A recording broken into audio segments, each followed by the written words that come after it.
민주당이 어제 국회 법사위에서 법 왜곡죄를 신설하는 내용의 형법 개정안, 이걸 소위로 넘겼고요. 또 대북 송금 수사 검사에 대해서 탄핵 청문회 일정도 확정을 했습니다.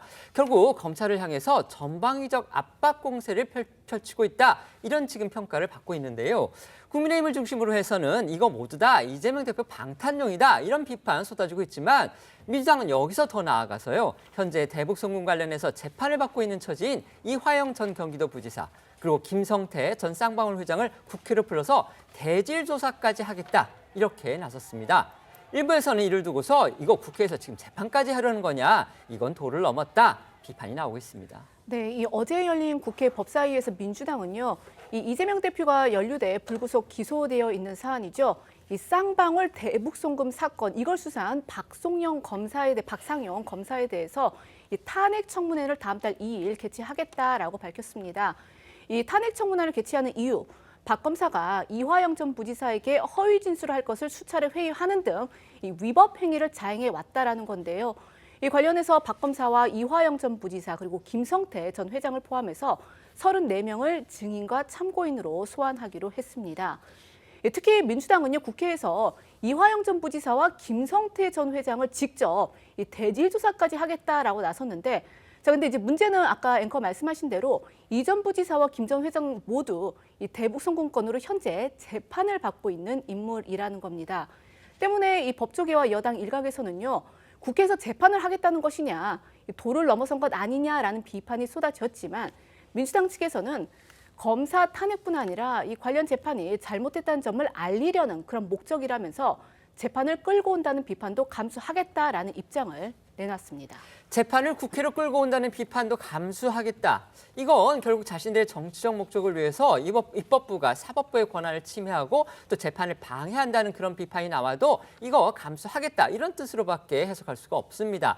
사실상 국회를 책임지고 있는 원내 일당이 이렇게 국가의 사법체계를 흔들어도 되는 것이냐, 이런 지적 지금 여당에서는 하고 있는데요. 민주당은 증인과 참고인 무려 34명 부르기로 했고요. 또 재판 피고인들의 대질 조사까지 강행을 하겠다면서도 정작 국민의힘에서 요청한 증인들은 또 채택하지 않았다. 이것 때문에 국민의힘의 비판을 자초했습니다. 네, 맞습니다. 여당 측 법사위 간사인 유상범 의원은요, 국민의힘에서 9명을 신청했는데 이화영 전 부지사의 변호인 등 진실 규명에 필요한 핵심 증인 3명을 민주당에서 불리하다고 채택하지 않았다고 주장했습니다. 민주당이 실체적 진실을 밝히겠다는 게 아니라 일방적으로 검사 탄핵이 필요하다는 부분만 선전하는 장으로 활용하겠다는 것이다, 이렇게 비판하기도 했는데요.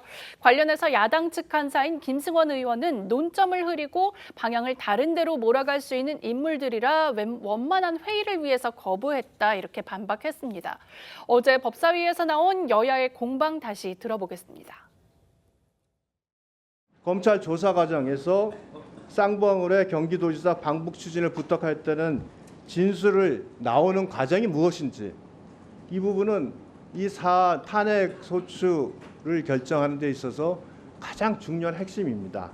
그런데 민주당에서 이와 같은 중요한 증인에 대해서 채택을 거부하는 것, 이것은 일방적으로 국민들에게 탄핵이 필요하다는 부분을 선전하는 장으로 활용했다, 이거로밖에 받아들이지 않습니다. 논점을 흐리고 그리고 방향을 딴 데로 몰아갈 수 있는 그런 증인 참고인들이기에 원만한 그 회의를 위해서 저희가 거부했다는 것을 말씀드리고요. 가장 중요한 것은 해당 검사가 국회에 출석해서 진실을 밝히는 것인데, 계속 불출석 의사를 여론을 통해서 그런 거에 대해서는 국회 무시, 국민 무시의 태도가 바뀌지 않고 있구나. 네, 관련해서 박상용 검사가 소속돼 있는 수원지검은 어제 입장문을 내고 민주당의 박 검사 탄핵 청문회 추진을 강하게 비판했는데요.